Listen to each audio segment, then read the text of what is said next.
Bismillahirrahmanirrahim. Assalamualaikum warahmatullahi wabarakatuh.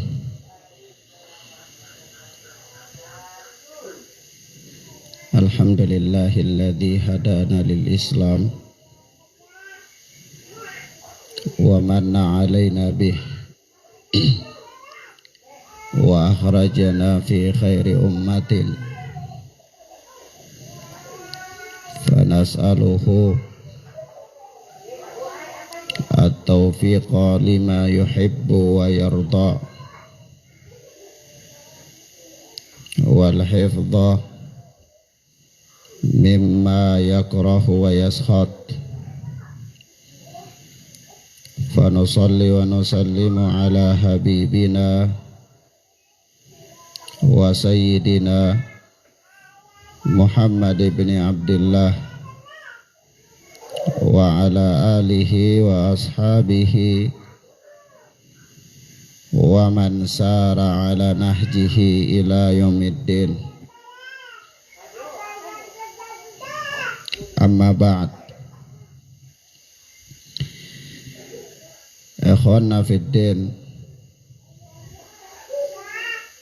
jamaah salat maghrib rahimani wa rahimakumullah. Kita lanjutkan pelajaran kita dengan kitab Riyadhus Shalihin oleh Al-Imam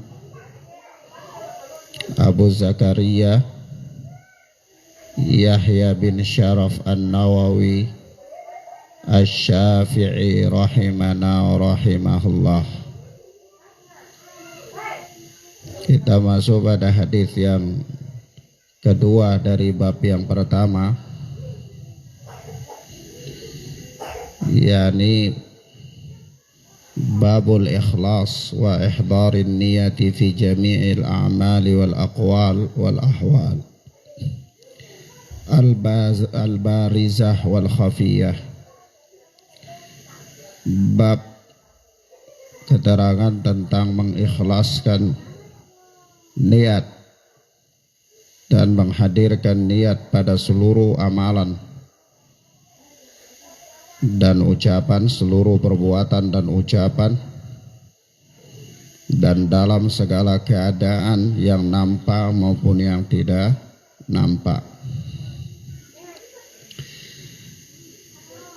Kita masuk pada hadis yang kedua,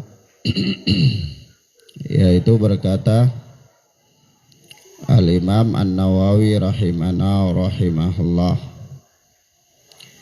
wa an ummil mu'minina ummi Abdillah Aisyah radhiyallahu anha qalat, dan dari ummul mu'minin Ummu Abdillah Aisyah radhiyallahu anha.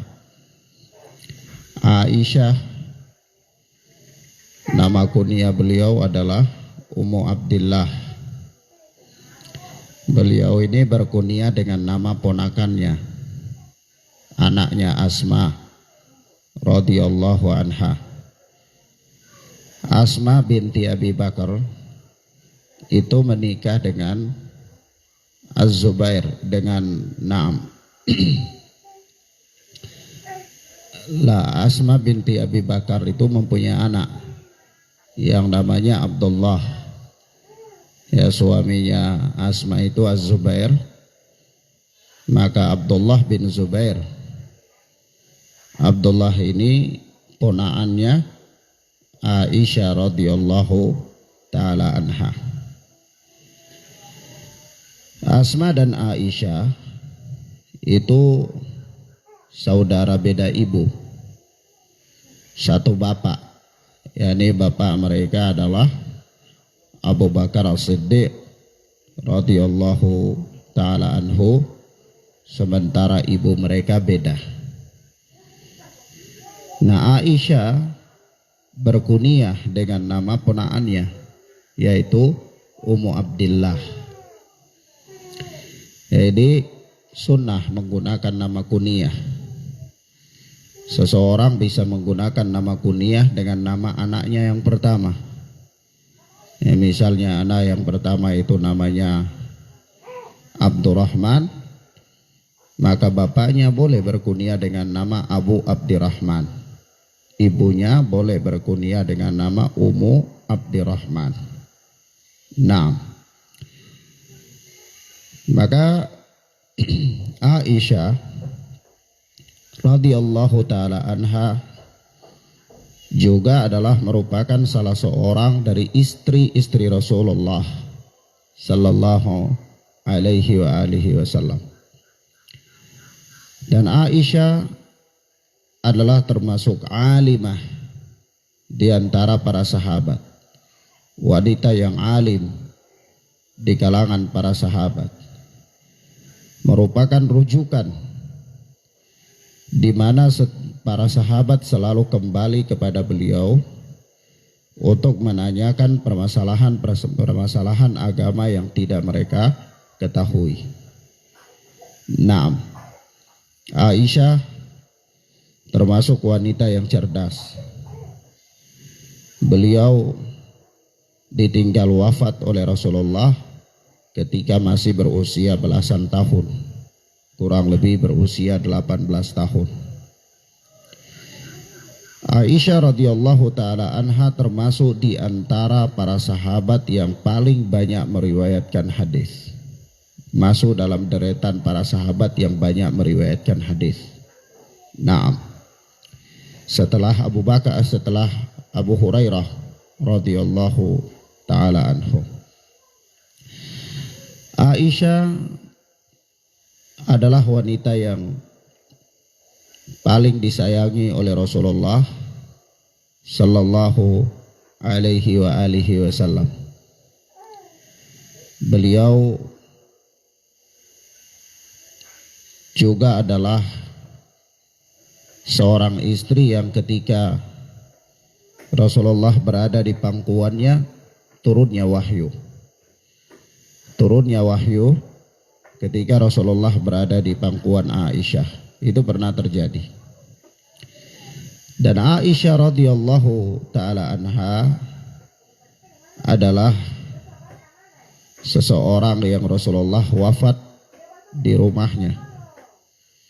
Wafat di rumahnya, yaitu di rumah Aisyah radhiyallahu taala anha. Aisyah berkata, qala Rasulullah sallallahu alaihi wasallam.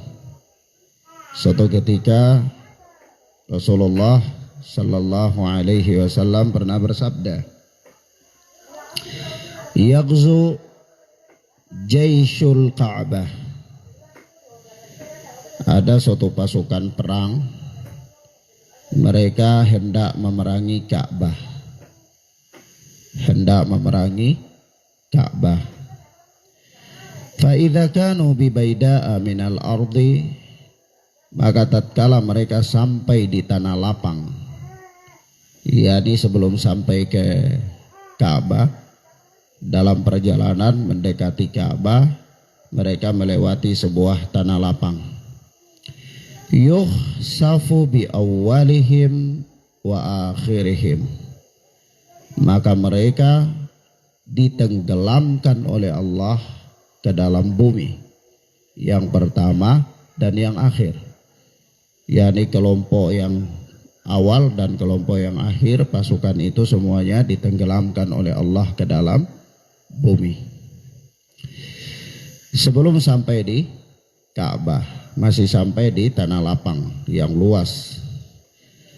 Qalat qultu ya Rasulullah. Ketika mendengarkan hadis ini, Aisyah pun berkata, aku bertanya, wahai Rasulullah, kaifa yukhsafu bi awwalihim wa akhirihim wa fihim aswaquhum wa man laysa minhum. Bagaimana bisa Allah menenggelamkan mereka semuanya, yang pertama dan akhir, sementara di antara mereka ada aswaquhum wa man laysa minhum. Ada orang-orang yang hanya sekedar pergi ke pasar, dan ada orang-orang yang bukan dari kelompok pasukan perang tersebut. Artinya ketika pasukan perang ini sampai di tanah lapang itu ada orang yang lalu lalang di situ, ada orang yang mau ke pasar, dan juga barangkali ada orang yang punya hajat di situ. Tapi kemudian Allah menurunkan bencana kepada mereka, yaitu tenggelamkan mereka, dan merekanya semuanya wafat. Orang-orang yang pasukan perang maupun orang yang sekedar lewat atau orang-orang yang ada kebutuhan di situ, semuanya diwafatkan, ditenggelamkan oleh Allah Subhanahu wa taala. Maka ini membingungkan Aisyah. Artinya kalau yang ditenggelamkan oleh Allah itu hanya pasukan yang ingin memerangi Ka'bah, bisa diterima. Ya.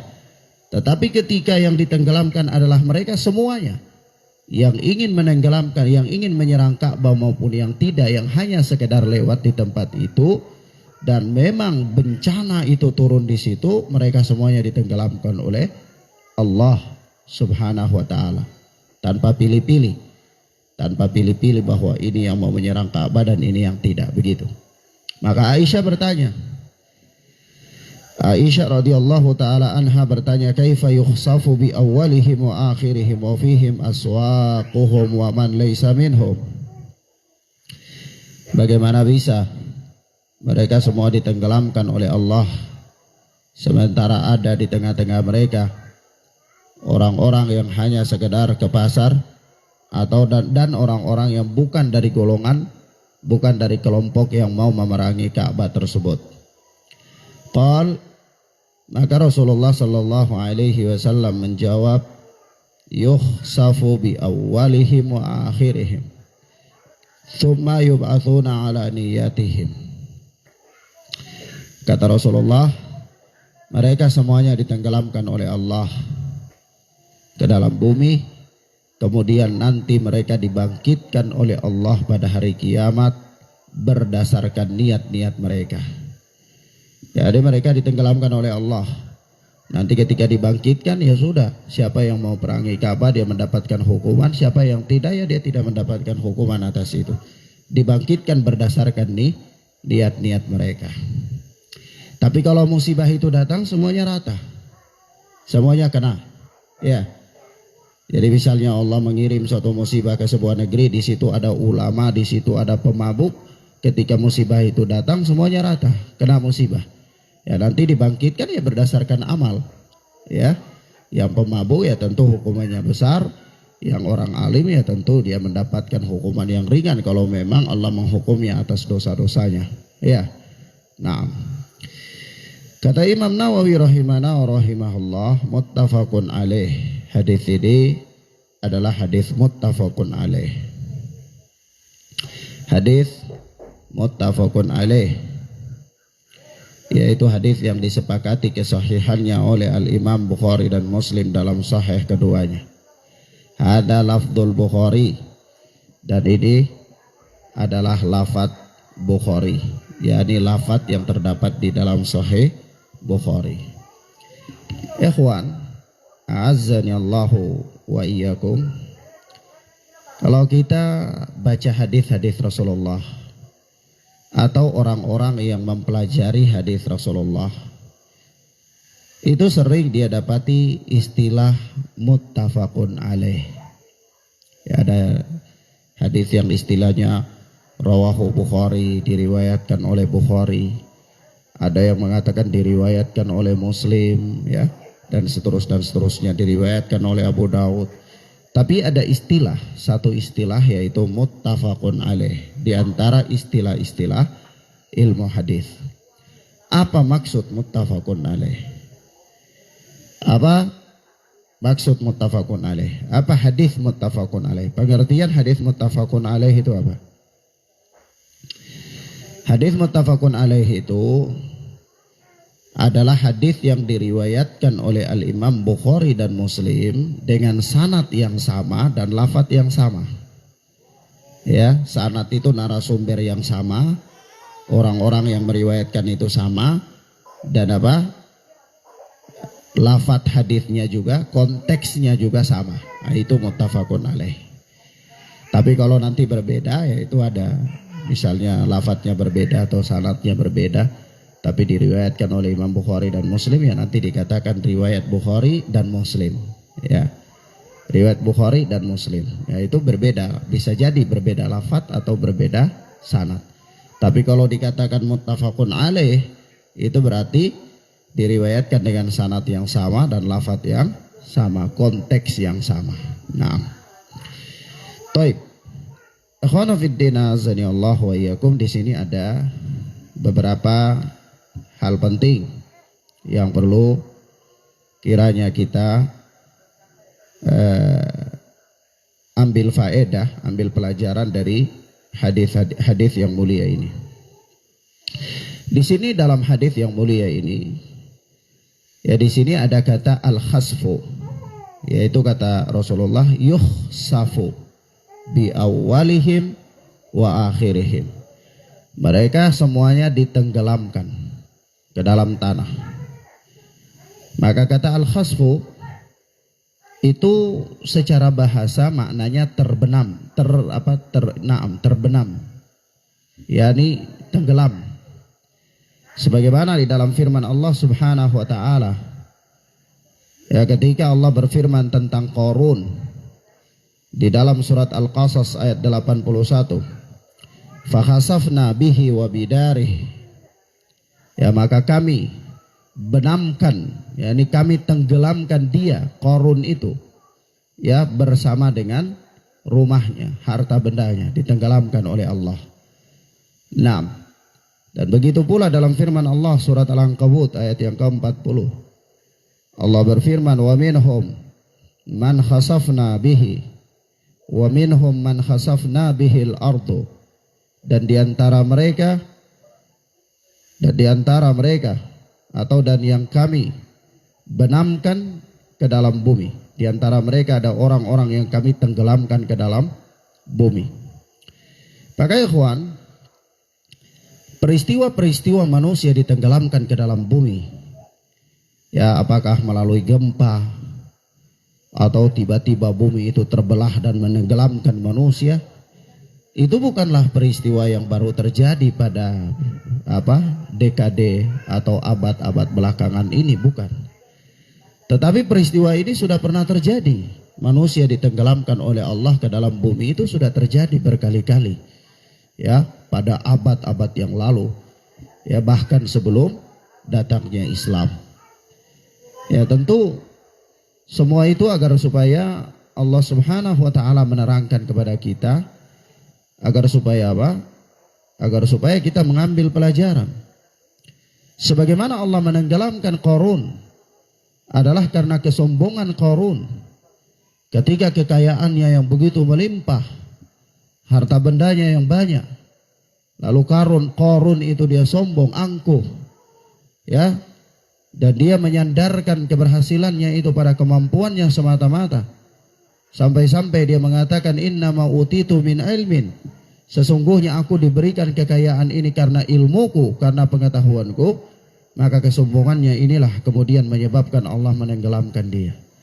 Maka Allah katakan fakhasafna bihi wa bidarih, maka kami tenggelamkan dia dan rumahnya, harta bendanya ditenggelamkan oleh Allah Subhanahu wa ta'ala.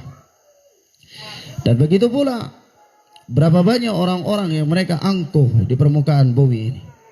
Berapa banyak orang yang telah datang kepada mereka peringatan-peringatan, tetapi kesombongan mereka menutup mata hati mereka. Mereka tidak dapat mengambil pelajaran, ya. Mereka mempunyai telinga tetapi mereka tidak bisa mendengar dengannya. Mereka mempunyai mata tetapi tidak bisa melihat dengannya. Mempunyai hati tetapi tidak bisa merasa dengannya. Maka Allah Subhanahu wa ta'ala mengirimkan musibah kepada mereka dengan cara Allah menenggelamkan mereka ke dalam bumi. Dan peristiwa atau kejadian-kejadian Allah menenggelamkan manusia ke dalam bumi ini ada terus sampai hari kiamat. Ada terus sampai hari kiamat. Bahkan satu di antara 10 tanda kiamat besar itu adalah akan ada 3 pembenaman atau 3 kejadian besar, yaitu Allah menenggelamkan manusia ke dalam perut bumi. Itu 3 kali. 3 kali terjadi. Ya, bumi menelan manusia dalam kondisi volume yang sangat besar. Terjadi di luar Jazirah Arab dan terjadi di dalam Jazirah Arab. 3 kali penenggelaman manusia ke dalam perut bumi dalam volume yang sangat besar. Dan itu termasuk salah satu di antara 10 tanda hari kiamat. Nah, dari ini ada pembahasan tersendiri. Tetapi kita ingin mengatakan bahwasanya al-khasfu, ya, Allah mengirimkan musibah adab kepada manusia dengan cara menenggelamkan mereka, bukanlah merupakan peristiwa yang baru terjadi di abad-abad ini. Tetapi peristiwa ini justru sudah pernah terjadi, bahkan berkali-kali. Ya, berkali-kali pada abad-abad sebelum. Bahkan pada zaman sebelum adanya Islam. Nah, kemudian ikhwan, di dalam hadis yang mulia ini, bahwa Allah Subhanahu wa ta'ala menenggelamkan satu pasukan besar. Satu pasukan besar, yaitu pasukan yang hendak menyerang Ka'bah. Siapa mereka? Dan apa kelompok ini? Maka wallahu a'lam. Wallahu a'lam. Ana belum pernah mendapatkan keterangan para ulama bahwa siapa mereka. Tetapi yang jelas peristiwa ini belum terjadi. Peristiwa Allah menenggelamkan pasukan perang yang hendak menyerang Ka'bah ini belum terjadi. Nanti dia akan terjadi di akhir zaman. Nanti dia akan terjadi. Tapi ini bukan peristiwa yang sudah terjadi, bukan. Ya, peristiwa yang disebutkan oleh Rasulullah Sallallahu Alaihi Wasallam dalam hadis ini adalah peristiwa yang belum terjadi. Peristiwa ini akan terjadi nanti di akhir zaman. Jadi ini bukan peristiwa pasukan bergajah, bukan. Pasukan bergajah itu tidak ditenggelamkan oleh Allah, tetapi Allah mengirim burung ababil untuk membinasakan mereka. Jadi itu kisah yang lain. Itu kisah yang lain. Dan ini juga bukan kisahnya orang-orang Habasyah yang menyerang Ka'bah, bukan. Sebagaimana peristiwa akhir zaman. Ya, peristiwa akhir zaman bahwa nanti Ka'bah diserang. Ka'bah nanti diserang. Dan nanti diserang oleh orang-orang dari Habasyah. Dan pemimpin yang menyerang Ka'bah ini bernama Dhu Suwaiqatain. Bahkan namanya disebutkan, ya. Namanya disebutkan oleh Rasulullah Sallallahu Alaihi Wasallam. Orang yang hendak menyerang Ka'bah ini dari orang-orang Habasyah, orang-orang Ethiopia. Dan pemimpin mereka bernama Dhu Suwaiqatain. Dan mereka menyerang Ka'bah sampai membongkar Ka'bah. Sampai membongkar Ka'bah. Dhu Suwaiqatain ini dia akan bongkar itu Ka'bah. Dia akan lepaskan satu batu-batunya itu satu demi satu. Dinding-dinding Ka'bah itu. Jadi yang ditenggelamkan oleh Allah dalam hadis ini bukan mereka. Bukan kelompok tersebut. Kenapa? Karena kelompok tersebut berdasarkan hadis-hadis mereka sampai membongkar Ka'bah. Tetapi kelompok yang ditenggelamkan ini adalah kelompok yang belum sampai ke Ka'bah. Tapi mereka mau menyerang Ka'bah. Iya. Nah, kelompok yang hendak menyerang Ka'bah tetapi mereka belum sampai ke Ka'bah. Mereka ini yang ketika sampai di tanah lapang lalu mereka ditenggelamkan oleh Allah Subhanahu wa ta'ala.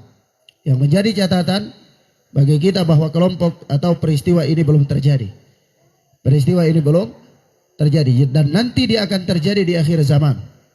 Ya, jadi kalau Allah panjangkan usia kita dan kita melihat kondisi yang demikian dan mudah-mudahan kita tidak sampai, ya. Ya, mudah-mudahan usia kita tidak sampai pada kondisi-kondisi yang demikian. Kenapa? Karena kondisi-kondisi yang demikian itu benar-benar bumi ini berada dalam keadaan kekacauan. Bumi ini berada dalam keadaan huru-hara, ya, benar-benar sadis. Dan kelompok ini adalah kelompok yang hendak menyerang Imam Mahdi dan pasukannya. Kelompok ini adalah kelompok yang hendak menyerang Imam Mahdi dan pasukannya. Yaitu di mana ketika Imam Mahdi berlindung di Ka'bah, maka mereka hendak menyerang ke sana. Tetapi ketika mereka sampai di tanah lapang itu, maka Allah Subhanahu wa ta'ala menenggelamkan mereka. Ya, Allah Subhanahu wa ta'ala menenggelamkan mereka. Nah, taib. Kemudian Di sini ada beberapa pelajaran penting, yaitu yang pertama, bahwasanya hadis ini menerangkan kepada kita bahwa anjuran bagi kita untuk menjauhi orang-orang yang suka berbuat zalim. Menjauhi orang-orang yang suka berbuat zalim. Yani jangan bergabung dengan mereka. Jangan bersama-sama dengan mereka. 6. Dan ini sekaligus peringatan bagi orang-orang yang selalu bersama dengan orang-orang zalim. Kenapa? Karena bisa jadi Allah Subhanahu wa taala mengirimkan musibah kepada mereka dan kita pun terkena musibah tersebut. Ya. Nah, termasuk diantaranya kita kalau tinggal itu cari tempat yang aman, tempat yang kondusif, tempat jangan berada di tengah-tengah kemaksiatan, di tengah-tengah orang-orang yang membuat kemungkaran. Kenapa? Ya karena bisa jadi Allah mengirimkan bencana kepada mereka dan kita pun mendapatkan bencana tersebut. Ya. Nah, kemudian yang berikut dari hadis ini, faedah yang kedua dari hadis ini bahwa siapa saja yang bergabung dengan suatu kaum secara sukarela dalam melakukan suatu kemaksiatan, maka dosa dan siksaannya akan ditimpakan kepadanya. Siapa saja,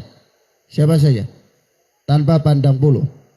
Ya, siapa saja yang bergabung secara sukarela dengan suatu kaum untuk melakukan sebuah kemaksiatan, maka siksaannya akan ditimpakan oleh Allah kepadanya. Ya. Nah, tanpa pandang bulu. Nah, yang ketiga, bahwasanya ganjaran atas perbuatan seseorang bergantung pada niat pelakunya, pada niatnya.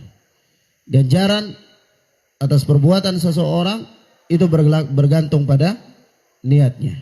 Nah, maka dari itu ketika Rasulullah sallallahu alaihi wasallam mengatakan bahwasanya yukhsafu bi awwalihim wa akhirihim, mereka semua ditenggelamkan oleh Allah ke dalam perut bumi, ya, maka Aisyah radhiyallahu taala anha mengatakan, kaifa yukhsafu bi awwalihim wa akhirihim wa fihim aswaquhum wa man laysa minhum.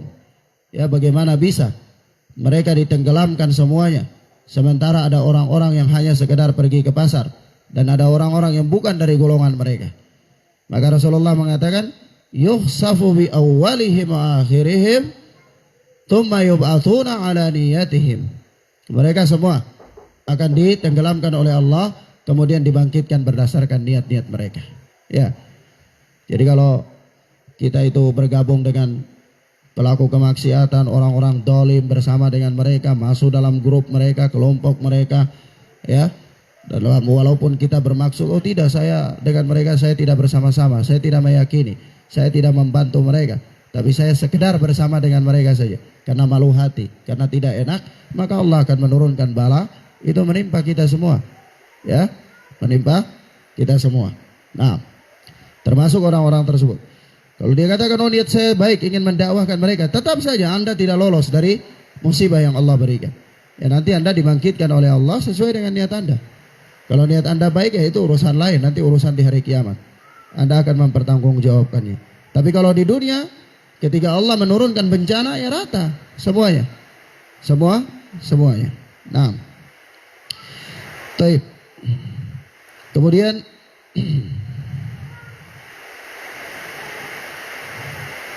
selanjutnya dari hadis yang mulia ini ada pelajaran yang penting bagi kita. Ada pelajaran penting bagi kita bahwasanya hendaklah setiap orang waspada dan menjaga dirinya atau menjaga keselamatannya dengan tidak ikut bergabung. Dengan tidak ikut bergabung dengan siapapun atau kelompok apapun yang ada padanya kedurhakaan atau kemaksiatan kepada Allah Subhanahu wa taala. Ya, jangan meremehkan. Ya, karena kita tidak tahu kapan Allah menurunkan musibahnya, kapan Allah menurunkan bala, kapan Allah mengirimkan malapetaka. Ya, kadang-kadang kita meremehkan, kita menganggap biasa, atau kita menggampang-gampangkan. Tetapi pada saat itulah Allah Subhanahu wa taala mengirimkan atau mendatangkan kepada kita bencana. Dan bahayanya ya ketika bencana yang Allah turunkan itu pada suatu kaum atau suatu golongan, itu ada kita di sana. Ada kita di sana. Dan Allah Subhanahu wa taala berkatakan, wattaqu fitnatal ladzina la tusibanna alladzina zalamu minkum khassah wa alamu annallaha syadidul iqab. Takutlah kalian terhadap fitnah, terhadap ujian, musibah, malapetaka yang tidak Allah berikan hanya kepada orang-orang yang dolim saja di antara kalian, tidak. Artinya itu datang merata. Fitnah, ujian, adab, musibah itu datang merata. Ya. Nah. Dan apa? Wa'alamu annallaha syadidul iqab. Ketahuilah oleh kalian bahwasanya azab Allah itu amat pedih. Azab Allah amat pedih. Naam. Wallahu a'lam bis-shawab. Demikian akhwana fid din, azani Allahu wa iyyakum. Ini beberapa hal yang bisa kita sampaikan pada kesempatan yang mubarakah ini. Kita hanya baca satu hadis. Mudah-mudahan bermanfaat bagi kita insyaallah taala. Kita lanjutkan pada pertemuan berikutnya biidznillah. Allahumma yassir lana wa la tu'assir alaina. Allahumma barik lana fima a'tait. Allahumma inna nas'aluka al-huda wat tuqa wal afaf wal ghina. Subhanakallahumma bihamdika asyhadu an la ilaha illa anta astaghfiruka wa atubu ilaik. Wassalamualaikum warahmatullahi wabarakatuh.